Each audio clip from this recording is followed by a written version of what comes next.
Good morning, I'm Glenis Ansell. I am the Councillor for Cllr North. And at this moment in time, I'm also Chairman of the town's Planning and Development Committee. So I've been a councillor since 2008, so that's 13 years now. And I can't believe it's been that long. I've been a town councillor for all that time, a Wiltshire councillor for 4 of those years. And I've been fortunate enough to be mayor twice during that time. Well, I've always been involved in the communities that I've lived in. Originally, I came to Carlton, Cornwall. Within a very short time of arriving here, I found myself as a single parent family with a young family to bring up.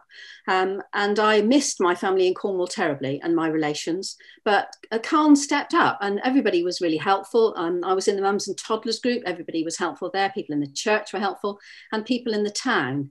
And when we were children, my mother always said, if people are kind to you, you should pass that on. So I made a promise to myself that I would repay that kindness. And when the opportunity to become a councillor came along, I took it up and I'm still repaying my debt. I think the best thing about being a councillor is the fact that you get to raise the profile of the town council because they do a lot of really good work and people don't always appreciate how much effort goes into that. But there were 2 projects while I was mayor that I was quite pleased about and while I've been a councillor. The first was as chairman of the Air Quality Working Group, we wanted to get people out of their cars and to be walking and cycling. And so we had a lot of initiatives, but the best was, of course, the Beat the Street scheme, which everybody got involved with back in 2015. And it was a great project. And I'm delighted to say that we're going to reintroduce it to Cllr again next September. So when we all get out and back to hopefully normal again, we'll be able to do Beat the Street. And the other thing was Cllr Fest, which was a one-day festival. My husband and I found that there was no sort of platform for young performers to play, young musicians. So we set up Cllr Fest and it ran for 7 years and raised quite a bit of money for local charities and things like that. And the most rewarding thing was when I got onto the stage at the end of the first one and said, you know, thank you so much for coming. I think 1,200 people came. This has been great. And when I came back down off the stage, a man walked up to me and he said, that was fantastic. I didn't really know Cllr had a mayor before today, which was a, you know, point made.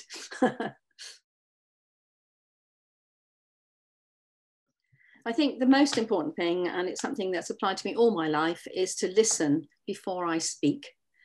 In council, you've got to do that because you've got to raise your hand. So you need to have your thoughts marshaled before you can make a comment and reply. And it's always interesting to listen to the other person's point of view because that, you know, has such a lot to say. And you can go to meetings with a view of something or an opinion, and then other people will say things and that will change it. So listening is a key skill. And I think the other thing is that you're not aware of the amount of reading that's going to be ahead of you. And maybe if you get involved, the amount of work that's involved. I can remember being elected back in January 2008. And, you know, you're all excited because you won the election. That's lovely. And then somebody said, right, we'll see you at planning on Monday. And I was like, oh, okay. And then there's something else on Wednesday. And, you know, and so your life gets taken over. And I think it's really important if anyone is considering this role to make sure your family are on board as well, because we must pay tribute to families, you know, all the late meals and you know, things that are delayed and all the events that you go to. Families play a key part in this and we can't thank them enough. I think some of the kind of the best advice to give people who want to be a councillor is that, you know, that's the key thing. If you want to be a councillor, then you'll do it. And so have a go.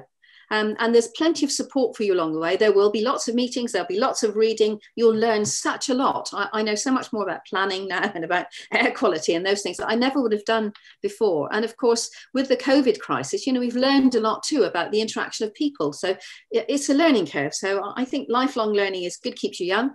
And so I think that's a good thing to do. But if you've got that commitment and you want to, you know, to serve your community, being a councillor is one of the best things you can do.